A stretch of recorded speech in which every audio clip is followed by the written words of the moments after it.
All right. Hello, everyone.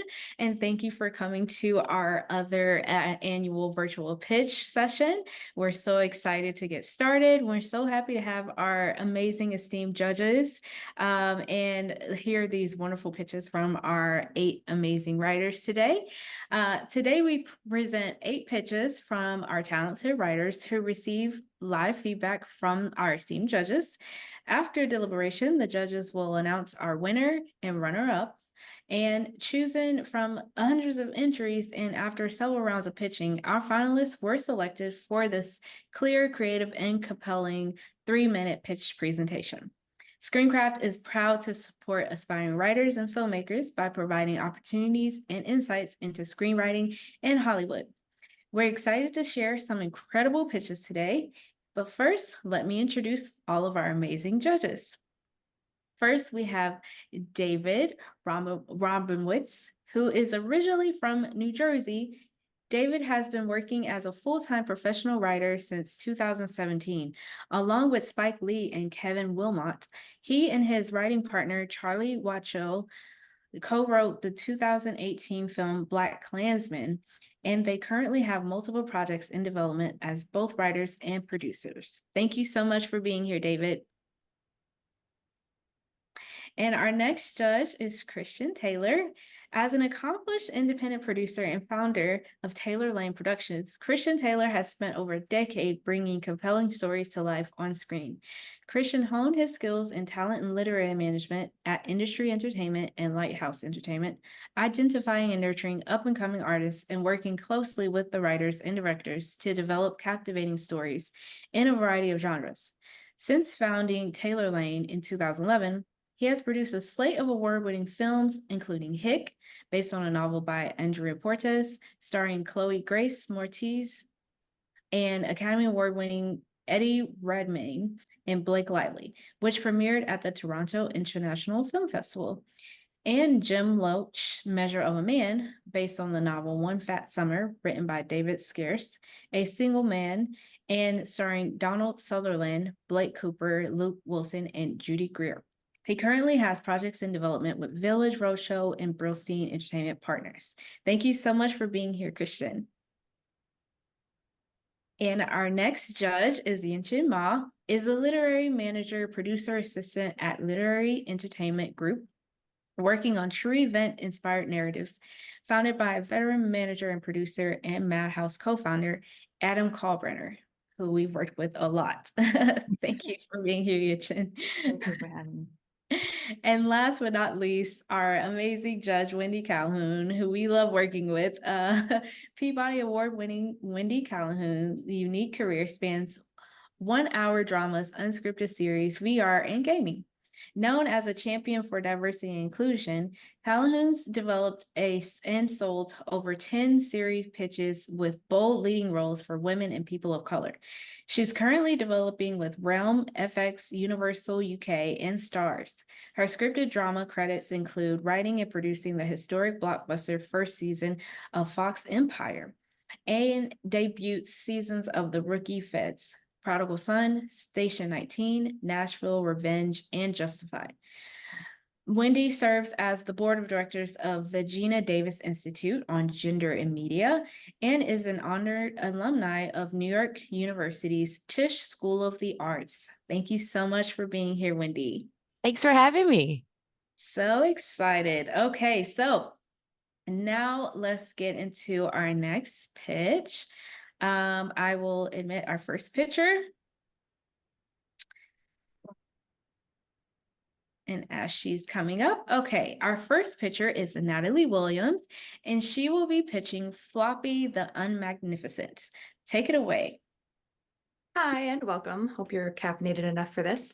I'm Natalie Williams, and before I get into it, I have to share something about my childhood.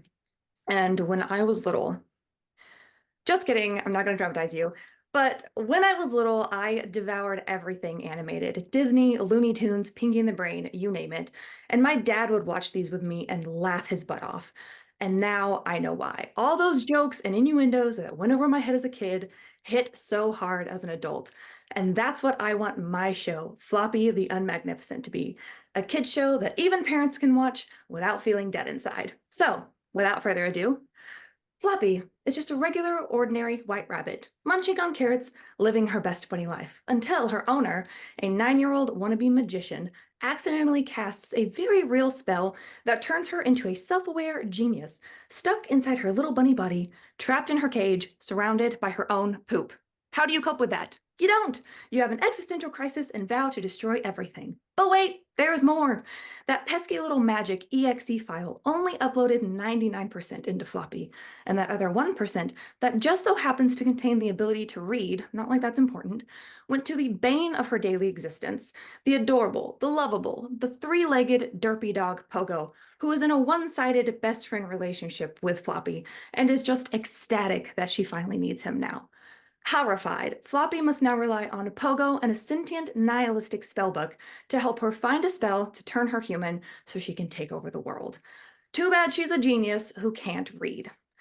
And that about sums up the pilot. And for the rest of the series, Floppy's goal to become human never changes, but each episode will be self-contained with a spell gone wrong mayhem that Floppy and Pogo must resolve, along with a host of other reoccurring characters like ridiculous pompadour touting magician that wants to steal the spell book, and a demented squirrel that wants revenge on Pogo. But at the heart of it all, this show is about a self-aware genius bunny that can't read who wants to take over the world, and a lovable derpy dog that can read who just wants a friend. For a self-proclaimed evil genius that wants to destroy the world, Floppy sure does everything she can to save it.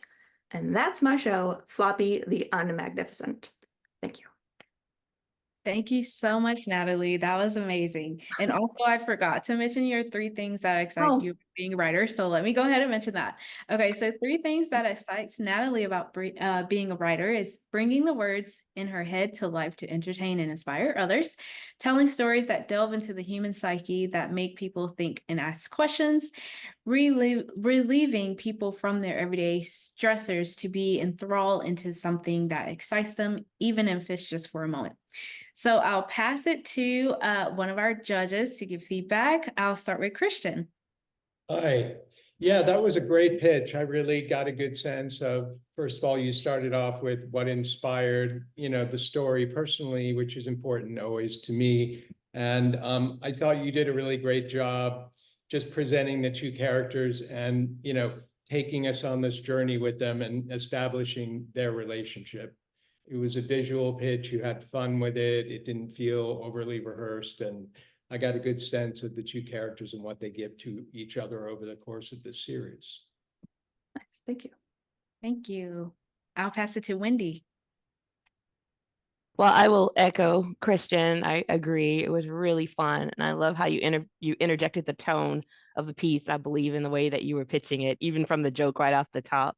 If I had one note to just offer you, zero in on what the climax is of the pilot and make sure that you give me that build to the climax and it pops so that I kind of get a sense of when all the forces come together and they're fighting, and what is the climax of each episode, kind of what's it going to feel like, because I feel like you got right up to it, and then I thought some air went out of the balloon. So Okay. I just offer that, but otherwise it was really fun, Natalie. Awesome. Thank you. David. Yeah, I'll agree with my fellow judges. Really enjoyed the pitch, got a good feel for the tone. I just love the idea of this evil genius who's also a little bunny. It's like a really fun juxtaposition that you could build a lot of comedy around, a lot of stories around. I'd say maybe the one thing that I was missing, and this just could be me, is that I didn't quite get, you mentioned by the end that this character wants to take over the world, but also sort of save the world. That's it ends up saving the world. I'm like, that's a very interesting thing. So maybe I would just want maybe a little bit more on the point of view, because again, it's such a fun character to base a show around. Gotcha. Okay, cool. Okay. Yenshin. I agree with everybody else that like I really like the pitch. I like the way you presented a little bunny. What if like from your facial expression, I can sense that the tone is very like comedic and lighthearted. Yeah. I very I think the one note I would give is just like maybe avoid say maybe focus on the character relationship of the series. I think you mentioned that like it's essentially between this bunny and this puppy relationship, but I might avoid saying like each episode some spell goes wrong that may make people feel like it's a little bit repetitive. Okay, yeah, I get that. Yeah. Thank you. All right. Thank you so much. Thank you, Natalie. Thank you. Yeet me to the void. All right, cool. I will introduce our next pitcher, which is Barry. So as I'm admitting them, so things that excite Barry as a writer is the prospect of people enjoying something that was birthed in Barry's brain, having control over the world that they create in their stories, and surprising themselves with what they write. And Barry is presenting Jason's true example elevator pitch. Take it away, Barry. The Blind Side, The Help, Green Book. What do these films have in common? People of color being saved by a white person. Well, this is not one of those stories. Jason's true example is an anti-white savior, satirical, coming-of-age comedy about a 10-year-old Black boy named Jason, who was raised by white conservative Christians, Eric and Paula Robinson, who adopted him when he was 6 months old. Set in the early 1990s during the Rodney King trial and the golden era of hip hop in Falls Church, Virginia, a suburb of Washington, D.C., Jason's parents raised him to be a Black version of themselves. But those plans get blocked with the arrival of their next door neighbor, Bishop Epps, a young Black recording engineer who becomes Jason's new role model. Bishop teaches Jason about Black history, culture, and police brutality to the dismay of his parents. He ended up becoming fearful that their son will grow up being more like Spike Lee than Clarence Thomas. So the Robertsons go into panic mode, concocting one plan after the other to throw out Bishop's influence over their son. From signing Jason up in church youth group, where he's forced to drag cinder blocks so he can know what it felt like for Jesus to carry the cross, to making Jason write a Bible passage about vanity 100 times after Jason voices his objections to random white people touching his hair. Jason's true example explores what happens when a Black child rejects his parents' attempts to be his white savior. I decided to write this script after listening to a podcast on interracial adoption, where Lisa Marie Rollins, a theater arts professor, discussed her difficulty of being a Black girl raised by white evangelicals. It made me wonder, what would have happened if I had her experience? Although I was raised by my biological parents, I grew up in a community surrounded by white evangelical Christians, while at the same time being introduced to Afrocentrism through hip hop. So I wrote this story to simply ask, what if? Poke holes in the white savior narrative and demonstrate that being colorblind can lead some to not seeing racism still exists. Thank you. Thank you, Barry. That was amazing. I'll start with Yichin. I think it's a cool concept. It's like a very sensitive topic apparently, but I think you present it in a way that it's very insightful. But I think I would wanted to maybe just a personal preference, but I think if you started with why you want to tell the story, might help us stay easy into the pitch. Christian. Yeah, I thought it was a great pitch. It's an interesting reversal on some, as you say, on some of these movies we've seen before. I think what I'd like to get out of it, just to get a better sense of the characters' journeys, both Bishop and I think Jason was the protagonist, the boy. What do they give to each other over the course of the story? Because I feel like it's important to know that, given it's kind of a two-hander, just to know what these two characters give to each other is always important to know. Wendy. I thought that was great. I loved it. I just started reading a book, the Get Out, which they came out with a book of the screenplay, and it has all the Mhm. it has analysis in it. And this was like, oh my goodness, this is on theme for today for me. But I really loved how you started with the comp. That was a good hook to bring me in. But I'm gonna go with my fellow judge here and say go from the comps to the why. Go to the podcast and go Mhm. to your own personal attachment to the story, and Mhm. then get into this story. And Okay. really, I think what I really appreciated though is that it was very clear to me who the protagonists were. That it was going to be the antagonist and the parents, and that there's a mentor character. So I would say, you know, I love how you gave us some examples of the different kinds of scenes and different kinds of conflicts we might see, but making sure it's just super clear what side each of those characters are on. But otherwise, I mean, you've got all the great elements there. I really thought this was a solid pitch. Well, Very thank good. you. You're welcome. And David. Totally agree with Wendy. Great, just very strongly delivered pitch. I love the hook at the beginning. Like you had me. You had me. With the anti-white savior story, like you had me. Yeah, I mean maybe, small notes is yeah, maybe I like how you related it to your personal experience. Maybe getting that in earlier, yeah, would have been more effective. And I think maybe 3 minutes is not a long time to pitch. Um, you might have just because you set it up so well, I was felt myself wanting to like, okay, where is this going? Like, what's the, can you hint at a climax or even just sort of a midpoint or something in a third act sense or climactic sense. But that's also just a function of I was so interested in it. I kind of wanted to know what happened. Okay. So that's probably a good thing to do in a 3-minute pitch. Okay. Oh, thank you so much, Barry. Thank you. All right, our next pitcher is Lauren Warren. So Lauren has 4 words to describe herself: is adventurous, granular, passionate, and funny.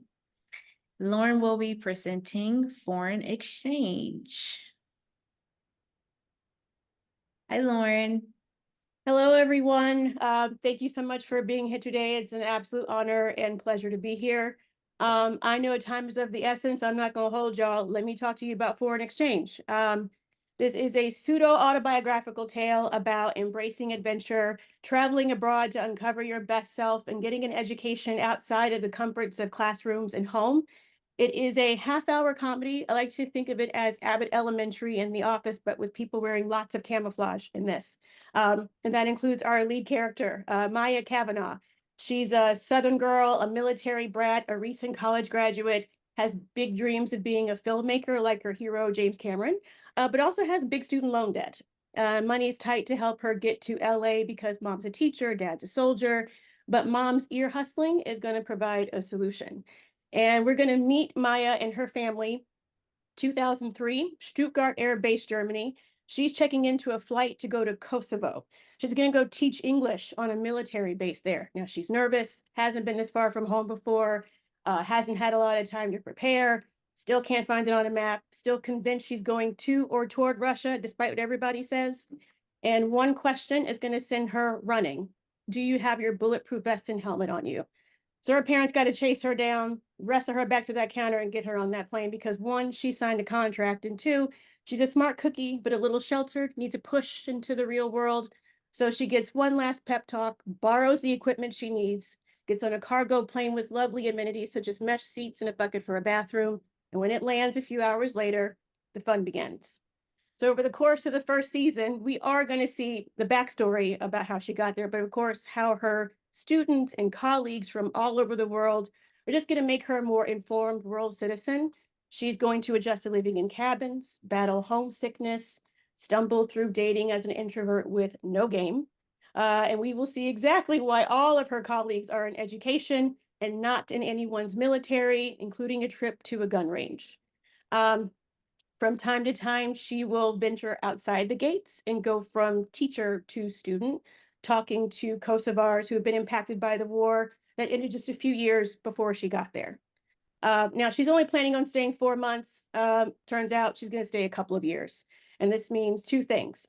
Plenty of time to do that hard, humbling work of getting self-reliance and making lifelong friends and a few temporary nemesis and just growing socially, culturally. But the more important part is more stories for multiple seasons because she chooses to stay. Now, all good things will come to an end. And for Maya, this will be a little bittersweet because her mom passes away a few days before she leaves Kosovo for good. And this will have her reevaluating everything. Life without her biggest cheerleader is going to be difficult, but she's acquired a newfound resilience and strength and community that's going to help her navigate that grief and chart a new path forward. What I hope the takeaway for audiences is this quote that I keep by, I know if it's blurry, but great things never come from comfort zones.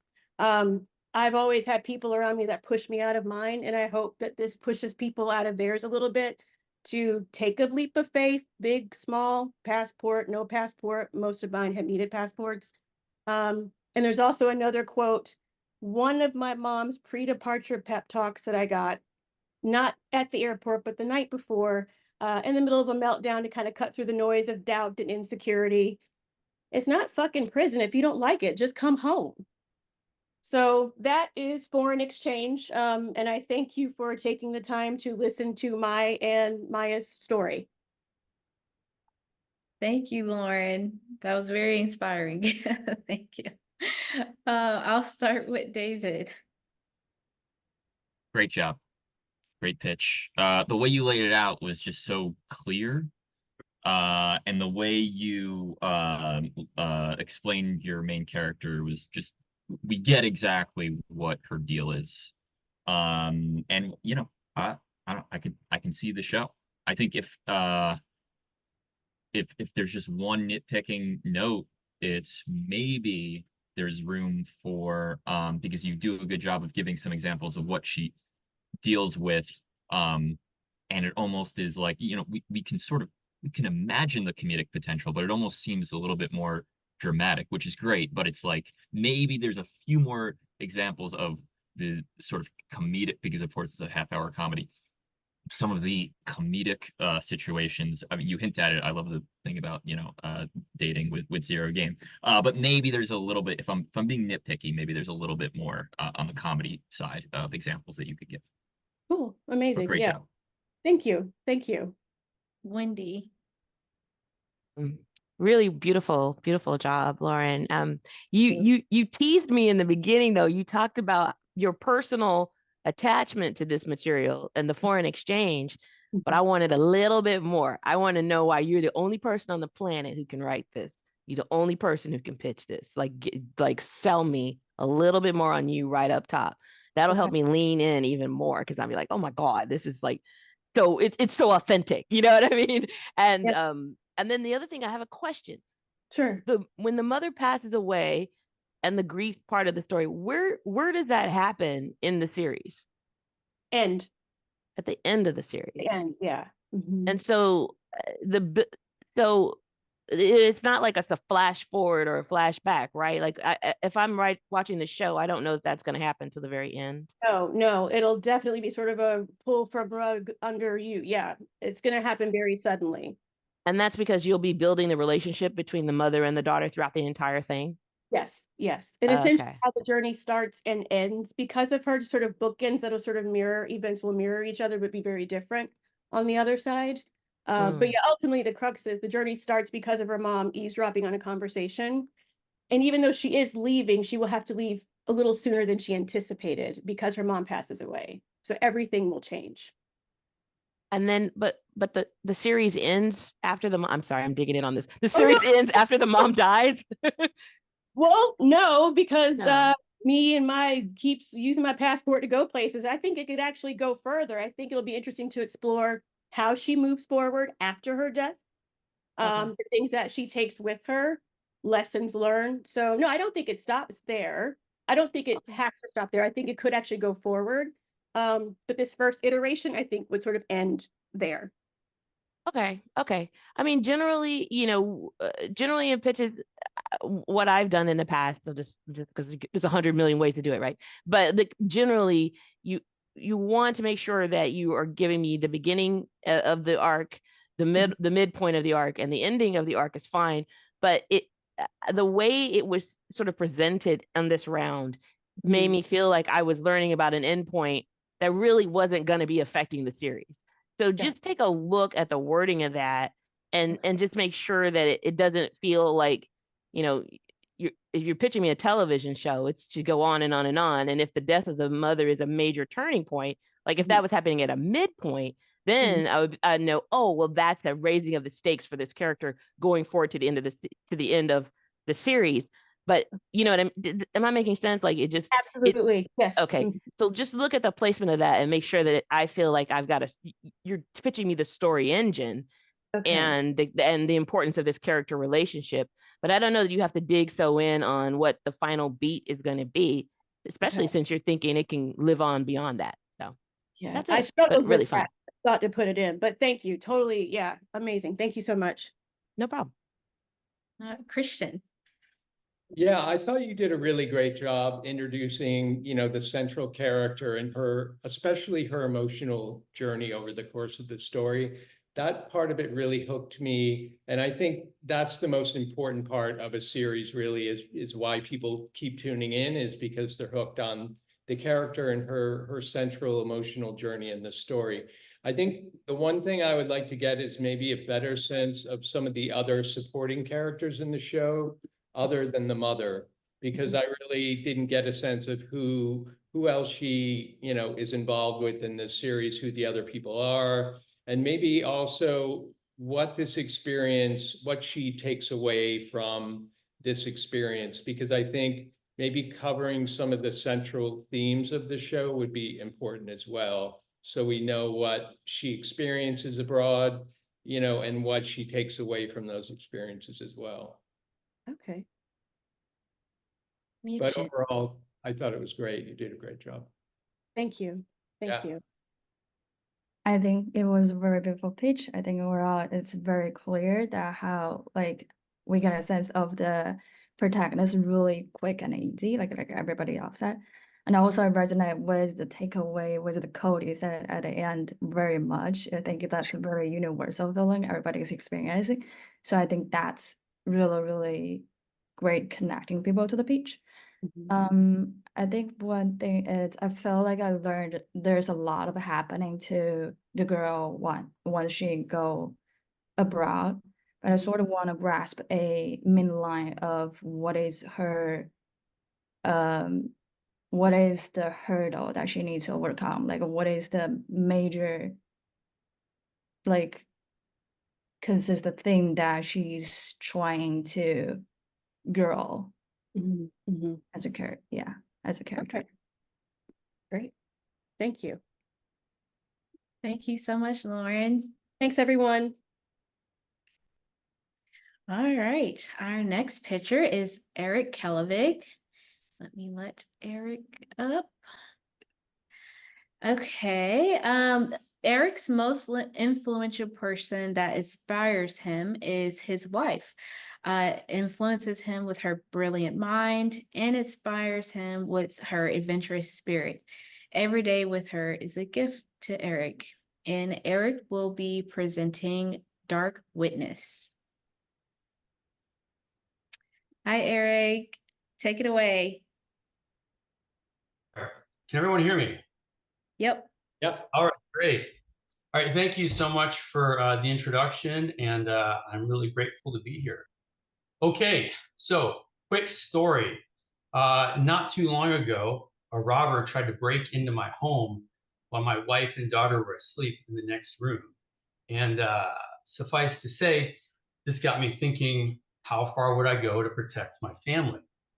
And this eventually led to the idea for a TV series called Dark Witness. It's the near future. Time travel is real, and it's used by the government for one purpose: to solve murders. And this division is called temporal homicide. And in it, detectives known as witnesses travel back in time to observe and record murders in the past and then prosecute the killers in the present. But they can never save a murder victim in the past. They can never stop a murder because that would alter the timeline. And in fact, preserving the timeline is so important, so paramount, that saving a victim carries a terrible penalty: death for the victim and death for the dark witness who dared to save them. Now, our main character is lead witness Han Nagata, and he's the gold standard of temporal homicide. And he's witnessed many, many murders, and it's taken an awful toll on him and his family, but he gets a lot of satisfaction out of the justice and closure that he's brought to the families of murder victims. And Han is also a very faithful mentor to two of the division's top witnesses, Maya and Carl. But Han's world is completely shattered when he finds that his wife and daughter have been brutally murdered. And out of respect for their grieving mentor, Maya and Carl travel back in time to observe and ID the killer. But at the same time, Han makes a shocking discovery. His family was killed in a government plot, one that calls into question its entire use of time travel. It turns out the government has been using it to manipulate history for their own evil agenda.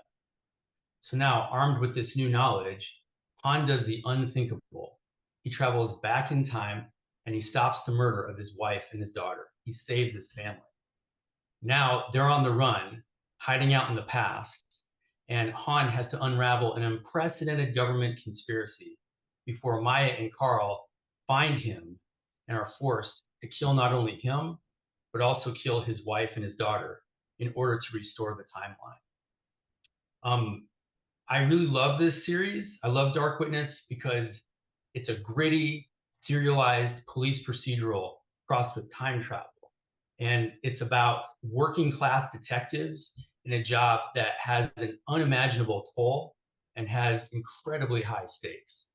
And those stakes are life and death, justice, and existence itself. And I would be thrilled to make it. Thank you. Thank you, Eric. Wonderful job. I'll hand it over to Christian. Yeah, you did a great job. I think, given the premise and the scope of this series, I think you did a great job. I got a strong sense of the central character and his, emotional connection to his family and what drives the series, his emotional journey and all that. I think what I might want to know is if you could kind of give us a sense of how this one might differ from other time traveling series. Maybe if you think of, say, Sliders, which is a really old one, maybe even features like Minority Report, it has echoes of those. So it may help to kind of differentiate this one from other ones. Sure. Were you asking me how it's different, or was that just a note? I think it might just help to distinguish this one over other similar kind of series as well. Okay, but did you want to know, or I'm sorry, you wanted my response? Sure. Why not? Great. Yeah. So number one would be in tone. In that I was really interested in basically when I was a kid, NYPD Blue was the forbidden TV series I had to watch behind my parents' back. And so I wanted a very documentary feeling lived in series where you could believe this was really happening. It wasn't fantastical. And so it was much more in the ground, in the trenches of these people's lives. Secondly, I know it has echoes of those other series. Where I would say that it's quite different in my end is the procedural part of it. So I have like a whole background on like, why do you have to go back in time to solve a murder? It's if you can't solve it. So it's a last resort because time travel is such a risky thing. So you see the detectives come to this point where they have to go and they have to get things like a temporal warrant so they can travel back in time. They have to they have to learn the tech. Like, for example, you wear what's called a slip suit, which makes time continuum flow over you so you have minimal impact. You have to find out what the wingspan is because of the butterfly effect, right? If you travel a little bit back in time, you have a small butterfly with a small wingspan. But if you travel further back in time, your butterfly gets bigger and bigger. The bigger the wingspan, the bigger the risk of screwing up the timeline with anything you do. So it's all in the tech. It's all in the little, gritty documentary style way of telling it. Clearly, time travel shows and movies have overlaps, but that's how I would want to distinguish mine. But then most importantly, the central thing is the characters, because you have Han and his wife and his daughter, and Han has neglected his family, and now he's stuck back in time with them, and he has to reconnect with them and learn how to be a father to them. It's also his wife, who's a time physicist, who figured out this conspiracy, so they have to work together. And then you have Maya and Carl, who are the professionals who are in denial that they've developed feelings for each other. And so you have these two traveling relationship dynamics where you have the established relationship that is mourning lost time. And then you have the young relationship that's going, well, what could be? And could I take this chance? And you have those two stories contrasting with each other, while they're also on a collision course where they're in this job that they believe in so much that they might have to kill their own friends. So I hope that helps. Clearly we would want. That was great. That was very helpful. Yeah. Okay. Thank you. Yinchin. I feel like if you were given more time, like put that part into your pitch, it will be perfect. 3 No, minutes. I think it's very, very interesting. I personally very like sci-fi genre-ish, like time travel. It just reminds me of Looper so much. So I was very intrigued. And then Cool. and I think the part about losing the time with your family and reconnect with your family, it's such a it's I'm sorry, like losing my words right now, but I think that part just like touched me the most. I would say that. Yeah. Wendy. Yeah, Eric, it's so great. It's so high concept. And I love how you structured it in the beginning of the pitch. You really set the world for us. You set up the stakes of the world, how it works, and then you twisted it by taking us into the story, which was fantastic. And the question I was going to ask you was the one you answered just a minute ago about the relationship. I'm like, yo, where's my love story? I know there's got to be a love story. I need to hear all about that relationship. Also, give me a little bit of levity. You're talking a lot about murder, so crack a joke in there somewhere, just to balance it out. Because there's somebody's gonna pick up this show and be like, "This is goofy. What is this?" So lean into that. So and just have fun with that a little bit. But I really enjoyed it. I love the high stakes you put into this thing, like really fun, imaginative stuff.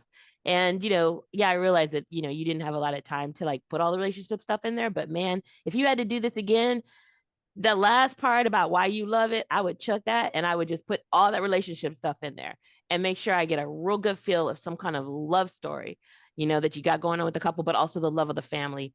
Because that's the grounding stuff that anybody who watches the show can relate to. So you don't want to miss it. But I thought you did a great job. Really, Eric. Beautiful. Thank you so much. Thank you. And David. Yeah, great job. You laid out the show really clearly. It's a very intriguing concept. You can see the possibilities, which is great.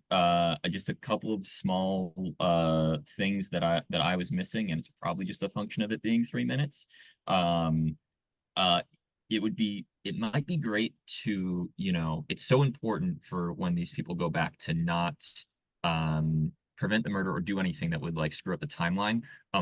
I maybe want an example of what that actually means for the present, timeline. Like what is the actual risk? Yeah, I have that. If you would love to, I'd love to tell you if you have a moment. Oh, sure. Yeah, no, thank you. Thank you for the time to explain these things. You have to pick and choose in 3 minutes. Okay, yeah. So, and this is another differentiator. In this world, what we discover is time travel is not one past erases the future and then erases another future. Time isn't erased. it's painted over like a painting, right? Like an ancient painting, they discover that they have other paintings underneath it, right? Okay, so when you travel back in time, you risk painting over the current timeline. And so what happens is that you have an outbreak of like mental illnesses, like schizophrenia. You have people who think they've seen ghosts. You have an outbreak of bipolar disorder, people thinking they've lived past lives. And that's all a side effect of the timeline being painted over. And the government has all these other stories that are red herrings, so people don't start to suspect them on that. And so that is a major risk, is that the more you mess with things, it's not that you alter things so much, is that you have to cover your tracks even so that people don't know exactly what's going on. Got it. Yeah, and that's super cool. Maybe there, yeah. And again, 3 minutes is not a lot. And then one just other small thing is just, I feel like when you're pitching it, I found myself craving to know, that's the pilot, or like that's the second episode, like because you give us the story, and I think I just want the clarity of like, and at the end of the pilot, XYZ happens, and so on. Okay. But that's Can I tell you that, or am I done? No. We're gonna get close a little bit. Yeah, the pilot would be with him going back in time to save his family, or 2 episodes in, because like the other person pointed out was, you can't have too much murder happening and not let these people be heroes, So yeah, we got to launch into it pretty quick. Got it. Cool. All right. Thank you, Eric. Thank you all. I really appreciate your time. It's an honor to be here. Thank you. All right. Our next pitcher is Lauren Craig. All right. Lauren is a bold, highly committed go-getter, glowing with good energy. She writes to bring people together and is inspired by Mike White's impactful, timeless, and innovative screenwriting. Rock on, Ned Schnebley. I probably screwed up that name. Sorry, Lauren. But Lauren will be presenting I Do ×2. Take it away, Lauren. Oh, you're on mute. Okay, now I'm not on mute. It's kind of like, the Ticketmaster queue over there, but I'm excited to be here. Very nice to meet everyone. My name is Lauren. I'm a screenwriter based in Los Angeles, California, and originally from Orange County, where my very loud family, who thinks we're more Italian than we actually are, spend a lot of time talking at one another across the dinner table. But one particular story by my mom and aunt caught my attention. They were best friends in their early 20s, engaged weeks apart, with a cheap dad who forced them into a double wedding. Like, what? Why haven't I heard this story before? Well, it was before my dad, and I unfortunately never knew my grandfather, but it did cause me to question, who was this guy? That's what inspired my modern, untraditional wedding comedy feature, I Do ×2, which tonally is an extreme version of Father of the Bride meets Bride Wars. So Marco Soldani is an Italian-American girl dad and Orange County's flashiest used car dealer. Picture Ray Romano selling his mother's mustache as a toupee. He's that good. Although the timing of his daughter, Fran and Joe's engagements isn't ideal, Marco convinces his girls to share their special day because they're that close. But that's not all. Marco starts implementing his best used car salesman hacks, which risks ruining their big day.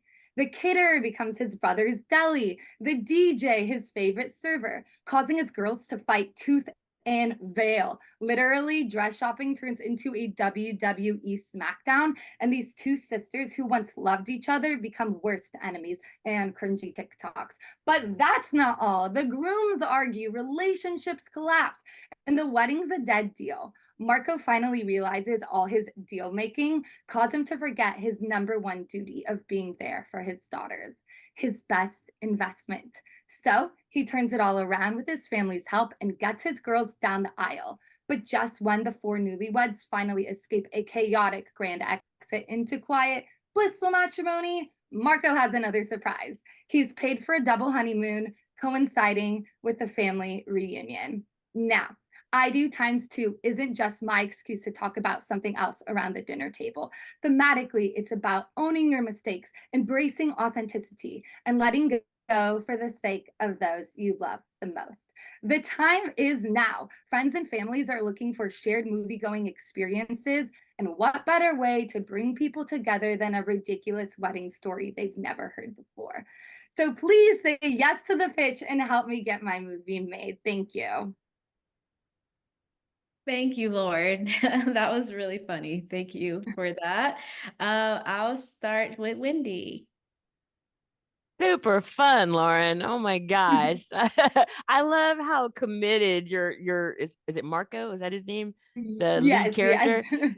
All the way up until the end, this dude is doing double duty on everything. Double duty on the honeymoon, double duty on the, and all the deals. I could see it. I could see the game of the feature, and it was really fun. So yeah, I mean, I have to say I don't really have notes.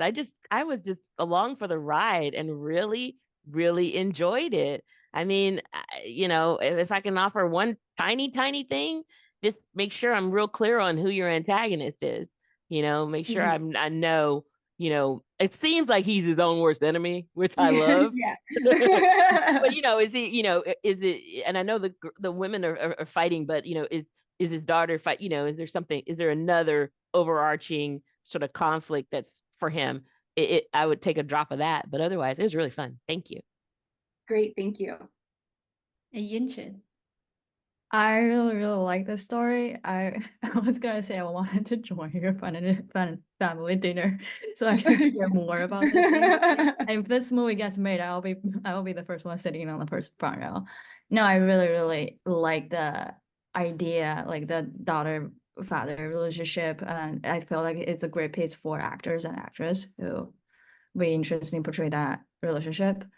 I don't really have notes. I was like Wendy, I was enjoying it and then tuning into the whole story. Thank you. Oh, David. Great pitch. Just super fun, super clear. Tooth and veil was a good line. Yeah, you can see the movie, like you can see, what it's going to be. You can see where the fun comes from. If I'm gonna be nitpicky at all, it's just two really small things. One, you might want to hone in a little bit on the daughters, their reaction to having to share the wedding. They start fighting with each other, but is that conflict toward their father at all for making, them do that? And so maybe, obviously they're butting heads together, but are they also kind of against him? Just a little bit maybe honing there. And then just another really small thing, you talk about the end and it's like it's a joint honeymoon. And then with their family, which is great. But I kind of want to know, just in the pitch, is that kind of more of an epilogue or is that kind of like the third act? But otherwise, great job. Christian. Yeah, overall, it was a really fun pitch. I really enjoyed it. I got a really good sense of Marco and who he is as a character, and really enjoyed the whole journey. As he said, you can really kind of visualize this whole movie. So I think you did a great job in that respect. I think maybe the only thing I would say is maybe you could give us a little more context on the daughters and perhaps how they might be different from each other and how their relationship might be different with their father. So maybe there's one daughter that's the favorite, maybe they're just very different people. It would just be good to get a good sense of who they are and how they feel about their father. That was kind of the only thing that was really missing for me. And maybe include like a set piece, because I feel like there are a lot of really fun set pieces in this comedy, and it might be cool to hear one. Great. Thank you so much. I really appreciate those notes. Yeah, thank you so much, Lauren. That was great. All right, bye. Okay, our next pitcher is Leston Evans.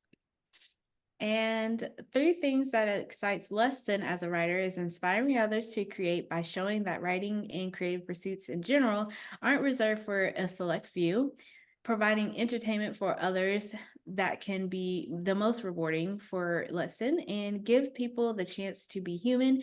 The heart of writing to them is in giving people the opportunity to use their stories and characters to reflect the greater reflection of the human experience. Lesson will be presenting Growing Old. Take it away, Lesson.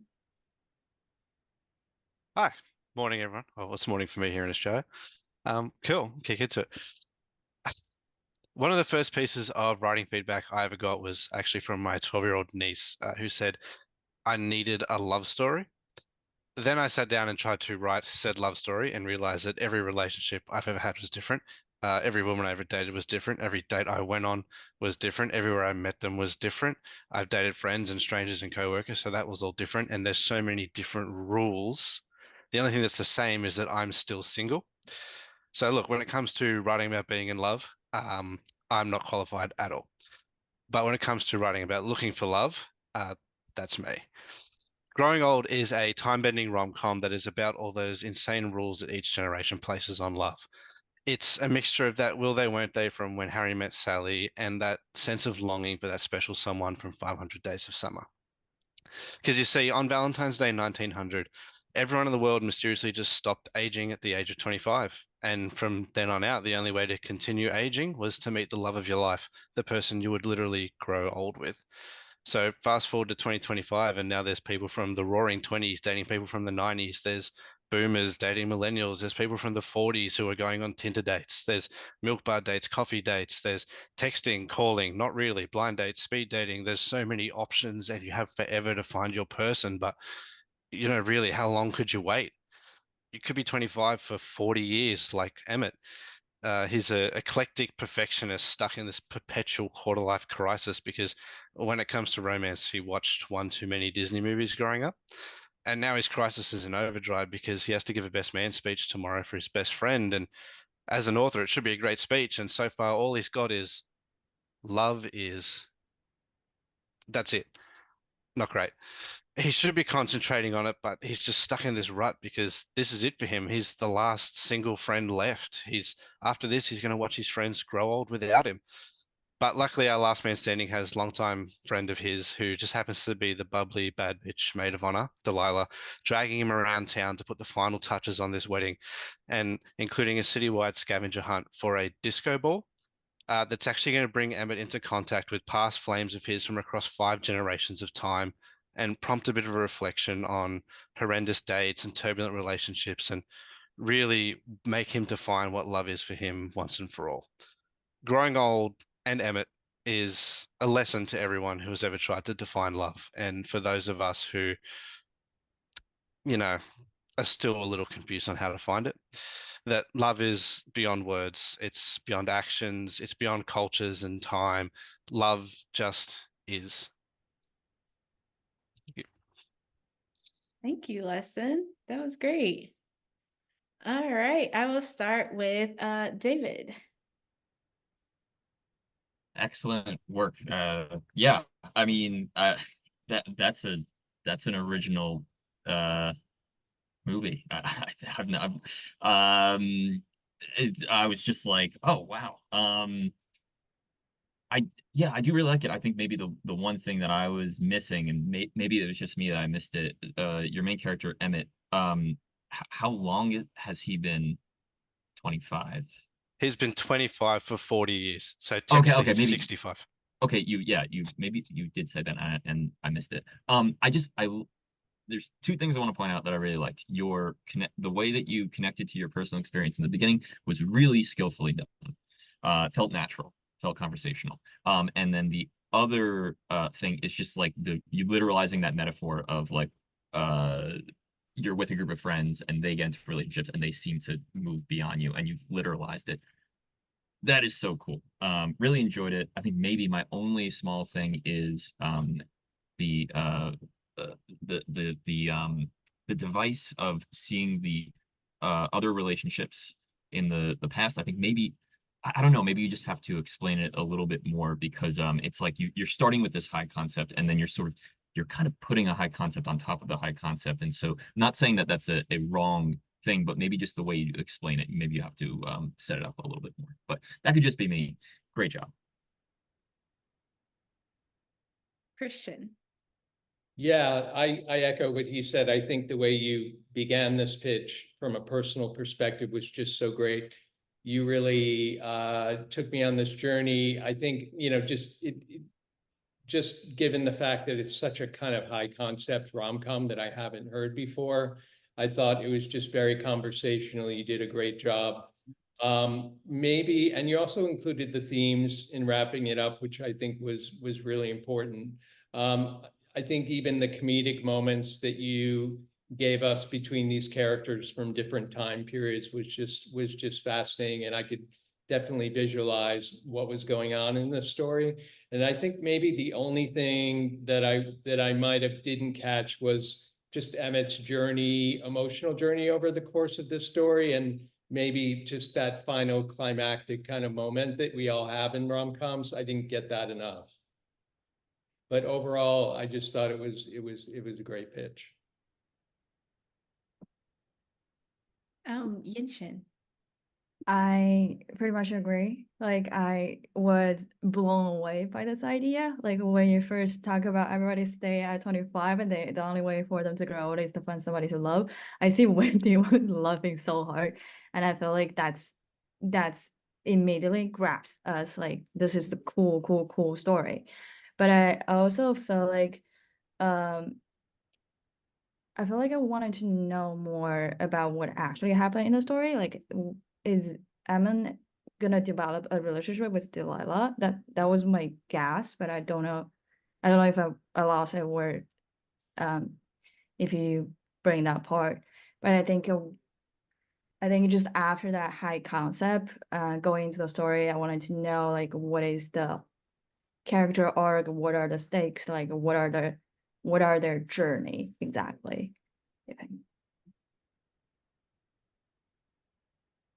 I'm Wendy. Yeah, I agree with you, Anton. I mean, I was all in. I mean, you got me right from the beginning with that hook with the 12-year-old telling you, asking you about your own love life, and that was great. The log line, the comps, I'm all in. You got to the high concept, which I love. And then once we got to Emmett, though, what I was wanting was I wanted to feel the concept in the story you were telling me about him. I mean, even there was, listen, I laughed at Bad Bitch Maid of Honor. That's like great, you know. But something happened right around the middle, right around there, because I feel like I should have been playing the game a little bit more, like a true, like it should have been very clear to me that he was born in the 60s, you know what I mean? And because of the way that he would be acting, and just a couple of examples of what that looked like. Somebody who's been stuck at 25 for so long trying to date somebody who's like in another time period. It's so fun. So I mean, just I would say lean into that a little bit when you get into the middle. Or actually when you get into the whole story of that. And I agree also with what Christian was saying, like just making sure we understand like what are the emotional arcs that we're going to be sort of playing with, because the concept is so strong, it's so good. I think there's just a little bit more to stick the landing, but you're so there, you're very close. Thank you so much. No, amazing. Thank you all. Appreciate feedback. Absolutely. Thank you, Liston. Great job. All right. Our next picture is Thea Girlardi. Let me let up Thea. All right. And Thea says, she is what happens when a child under 10 reads exclusively Stephen King. Thea will be presenting DMOM. Take it away, Thea. Thank you so much for that introduction. Based on which you might actually be able to guess that I saw The Exorcist way too young.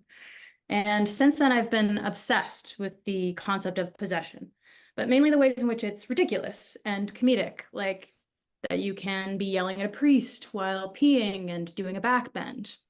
Multitasking, basically.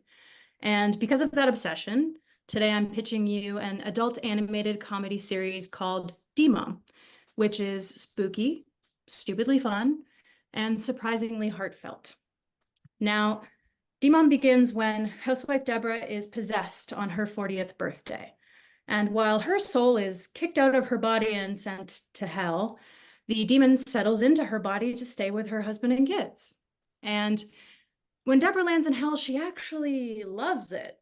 It's always warm. She has loads of free time, and she doesn't have to just be demoted to the role of wife and mother all the time. So she actually gets to figure out who she is, spend some me time. Meanwhile, D-Mom, who is the entity who has taken over her body, has never been on Earth this long. So she's kind of excited. She takes on wife and mom duties in ways that are gross and dangerous and very enthusiastic.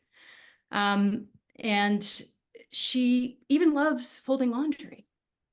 She is staying with Deborah's family, who is made up of firstly Roger, who is her sort of panicky and inept husband, who's really guilty that his wife is in hell, but he starts to experience a secondary guilt because he starts falling in love with D-Mom, which turns into a very complicated love story. Next in the family, we have 16-year-old Judy, who is a horror nerd, and she seems like she's the only one trying to get Deborah back from hell. She goes about this in a number of ways. She tries Ouija boards, she tries contacting the Blair Witch, she even tries the classic Catholic prayer. And she does this all while trying not to admit that she actually really misses her mom.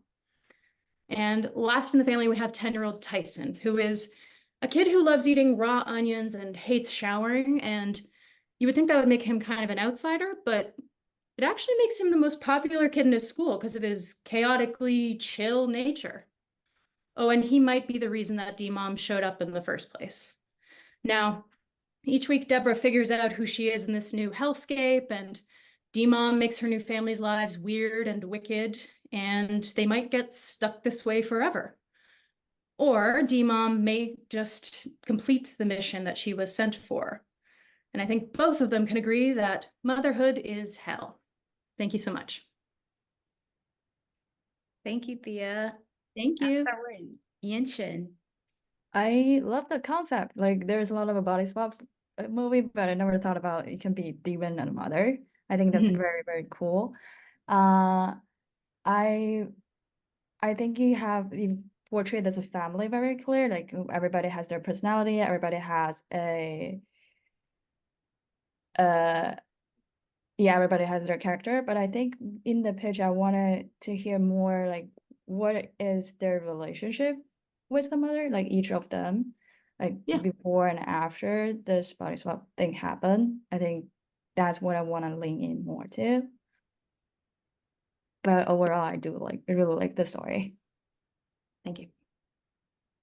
Christian. Yeah, this was really fun and I thought really fresh and something I could really visualize. It felt like a kind of Tim Burton animated story. I had a really good sense of her and the fun she might have below ground and all that. I think the one thing I would say is like I'd like to know more about that and who she meets in hell and maybe some of those other characters, because I think we get a good sense of the family above ground, but not what's happening below ground. And maybe how this plays out over multiple seasons, because I got a good sense of the pilot and maybe the first season, but I didn't get a good sense of how it might continue over multiple seasons and what that overreaching arc might be. But overall, I thought you did a great job. It's very visual. You did, it's fun, it's fresh, it has all those ingredients. Thank you so much. Wendy. Yeah, I agree with what Christian was saying. I'll take those extra things as well. I did feel like 16-year-old Judy, has the most urgent drive in the show.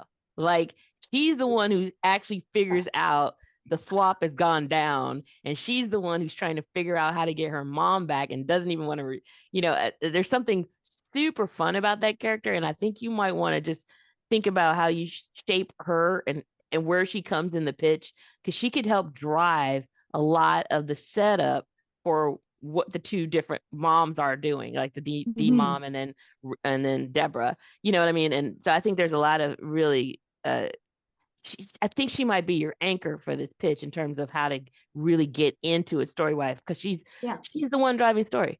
And then I think it's true what kind of what Christian was saying. It's like making sure we're really clear what the engine is of the show week to week. You know, what is it? You know, beyond you have to imagine at some point, you know, Judy's gonna make some sort of connection to the underworld. Is she rejected by her mother? You know what I mean? Like, and then what is D Mom doing on Earth?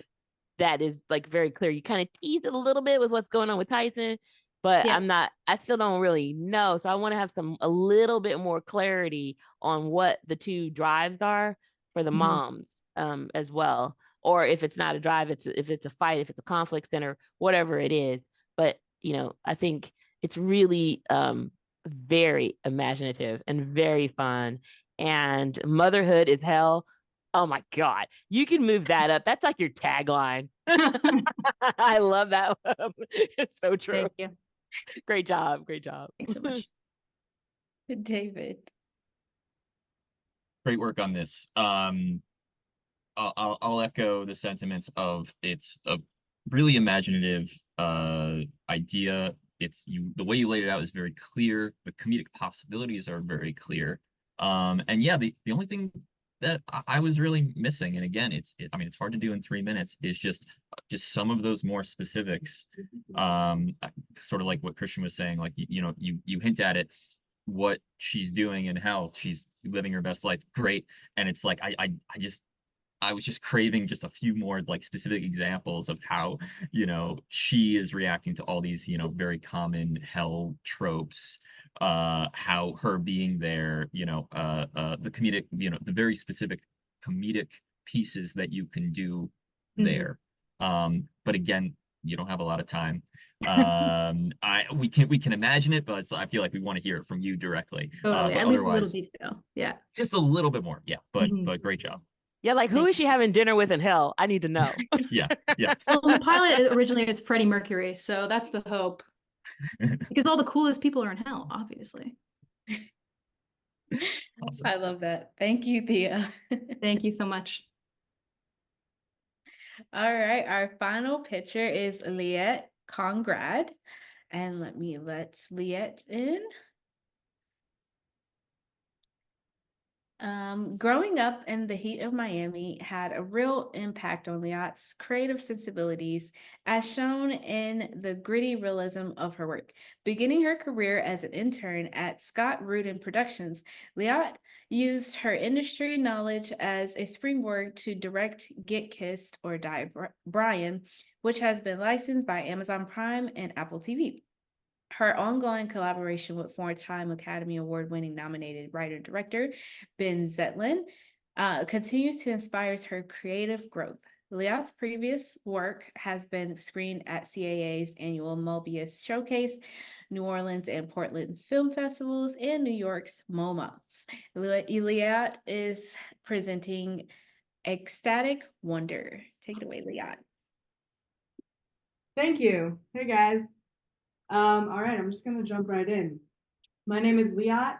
I'm here to tell you about my movie. It is called Ecstatic Wonder. And when I tell you that I have never written something that I just care about this much and believe in this much, it's very true. Ecstatic Wonder tells the true story of two remarkable young men who I attended college with. It follows the evolution of their unlikely friendship, as one of them is a converted Orthodox Jew. The other is a white nationalist. So you have the Orthodox Jew is Matthew and the white nationalist is Derek. Derek's father started Stormfront, this is real, and his godfather is David Duke, who used to be the Grand Wizard of the KKK. So when the movie begins, we intertwine their separate narratives, we see the differences and the similarities in their upbringing. They're both raised in Florida, both homeschooled. Both have parents who care about them very much, although they're all a little troubled. We see Matthew's conversion to Judaism at age 14 after developing a Tourette's-like tic, which was the source of a lot of bullying before he's homeschooled. And on the other hand, we have Derek and his rise in white nationalism, which includes a political campaign in his teens, the beginning of a racist public radio show, and a unique approach to white nationalism, actually, where he discourages racial slurs and Nazi insignia. And then boom, the worlds collide at New College, where I also attended. New College is Florida's most liberal school. It's full of atheists, Marxists, queer folks, hippies.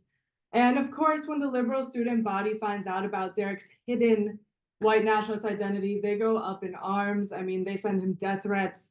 They call for his expulsion. And instead of participating in this mean behavior, Matthew actually does something a little different. Matthew takes a risk and he invites Derek over for his weekly Shabbat dinners, where the only rule for everyone else in attendance is do not be an asshole. Don't question his worldviews. Don't try to change his mind. Yes, he has problematic ideology, but he is a human being at the end of the day, and he's having a hard time. So, to Matthew's surprise, Derek does show up to the Shabbat dinner and continues to do so for the next 2 years. And it's through these Shabbat dinners and through the relationships formed at this table that Derek just naturally changes. He realizes the error of his racist ways. He disavows everything he's raised to believe. He denounces his family publicly and is in effect converted to an anti-racism activist, all because of Matthew's radical approach to inclusivity, empathy, kindness, and friendship. I think this is a story the world needs right now. Obviously, the world is in shambles, and people need to be reminded the power of kindness and friendship. And I am the filmmaker to tell this story because no other filmmaker can understand the strangeness and the magic of New College unless they've experienced it firsthand. I had a front row seat to this amazing bonkers story, and I need to share it with the world. So that's what I got for you. And I will let you ask me questions, give me feedback, whatever you got. Thank you, Liat. Yeah. That's great. I will hand it to Wendy. Thank you. So beautiful. You're absolutely right. The world does need this story. And I'm kind of shocked that it's like a real story. I love that. I feel like you can lean into that even more at the top of the pitch. Just like how that this is truth. What you are telling us is something that is based in truth. It's so important. I think for me, the only thing I would say, because I quite enjoyed it. I was just kind of enthralled. But I would say when you started describing that it was a 2-year period that they were having the Shabbat dinners, I kind of wanted to feel a couple more examples of how their relationship escalated to get to the point of moving him towards that big turn of and so that's the one thing I would definitely ask for, is just to give me a sense of that, and also make sure as you're doing that we don't lose any sense of what the stakes are. If this relationship falls apart, what happens? And who does it mostly hurt, or you know what I mean? I just want to make sure I'm real clear on that. I kind of got it when the college students were rejecting of him, but then I'm just so curious about that 2-year period, because that's such a huge transition for somebody to go through when you've been indoctrinated into hate, and how do you come out of it? That's a story that we all need to hear. So yeah, I love it. Thank you. Thank you. Those are great notes. Appreciate that. No problem. Christian.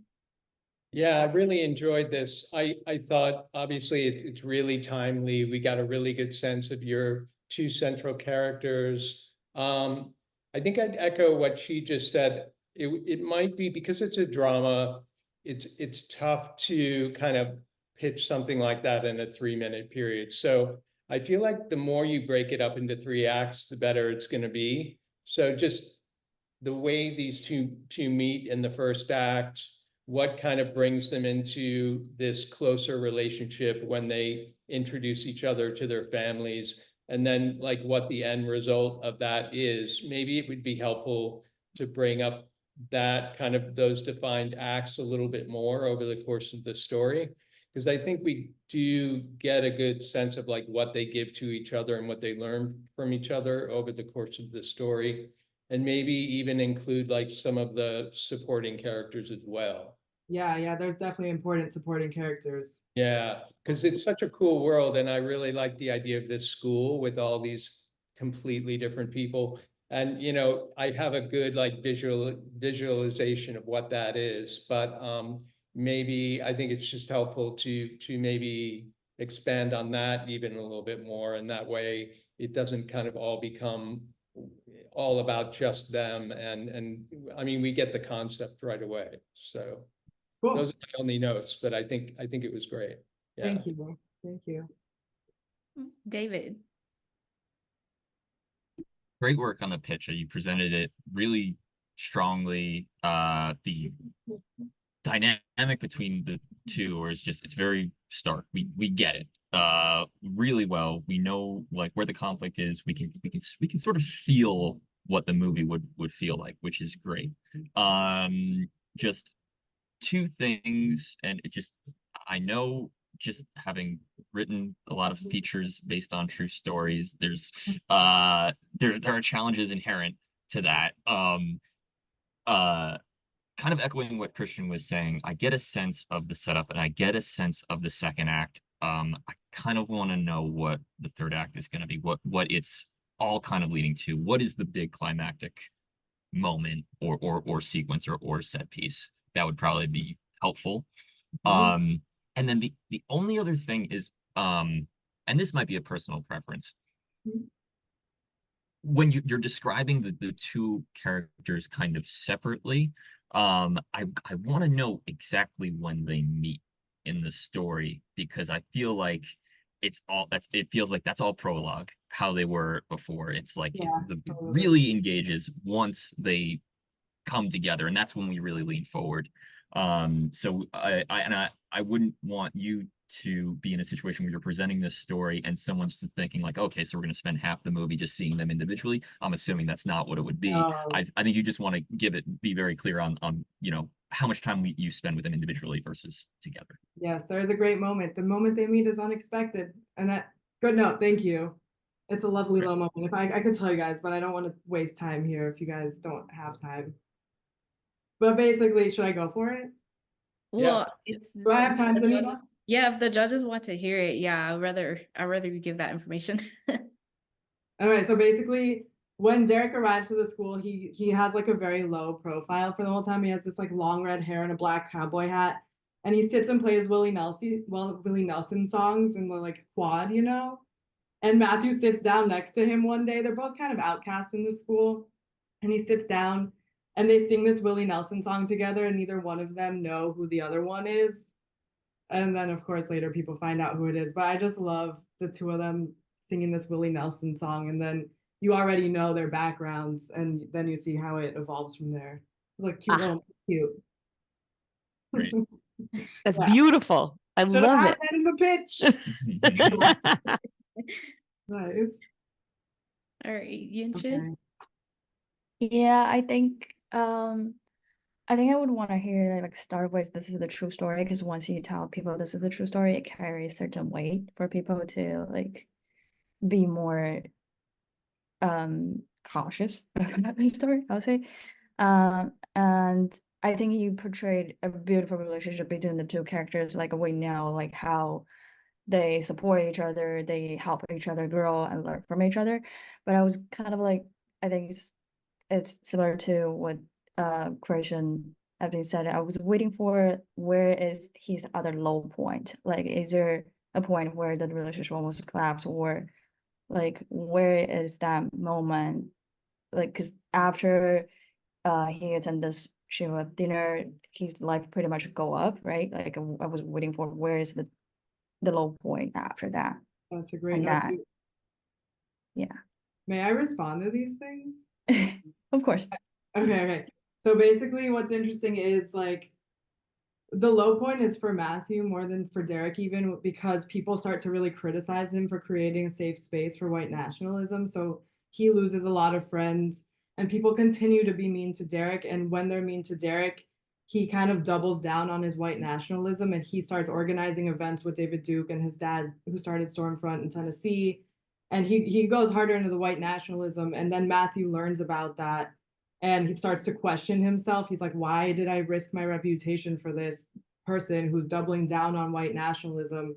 And then there's a supporting character who is Matthew's roommate, who comes in and kind of helps repair things. And that's longer. I don't need to go into all that necessarily, but there's definitely tension at a low point. It's not all up from there.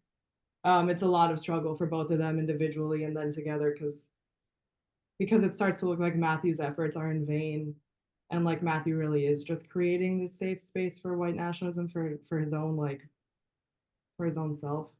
Right. And then it works out in the end. Yeah. I think if you can build in that into the pitch, then Yeah. people love see people suffer, and then they they build some more beauty after the suffer. Yeah. Great. Thank you. Thank you so much, Leah. That was great. My pleasure. Great job. Thank you. Thank you. Thank you all for your time also. It's a huge honor to be here. Thank you, Leah. Yeah.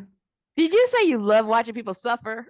And then people, that's the drama, right? Like I people know. love to see people suffer, and then We're all sadists. I was like, at least she's honest. I know it's true. All right.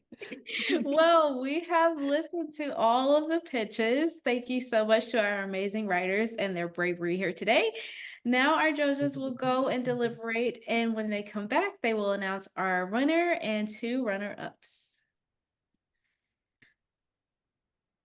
Okay, let me bring up Liston. And Lauren. Okay, we are welcoming back our judges. We are so excited for the results, and I'm going to be doing the announcement. So we are happy to announce Lauren Warren as the 2nd runner-up for this competition. Congratulations, Lauren. And our first runner-up is Lauren Craig. Congratulations, Lauren. Great job. And then our winner of this competition is Leston Evans as the grand prize winner. Congratulations, Leston. Wow, thank you so much. That was very unexpected. This excellent way to start the day here at 7 a.m. in Australia, let me tell you. Oh yeah, I forgot you are in Australia. Thank you. Welcome. Huge congratulations and great job, you guys. You did a wonderful job. And your bravery was not unnoticed today. Thank you for your pitches, and thank you to our amazing judges for your feedback and helping us pick our winner today. And we had a great time. Thank you guys so much. You rock. Thank you. Thank you. Thank you. Thank you so Thank much, you. guys. This is the end of our event, and I hope everyone had an amazing experience. Thank you, Wendy. That was cool.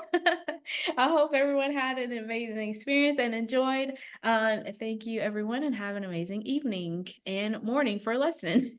All right, bye, guys.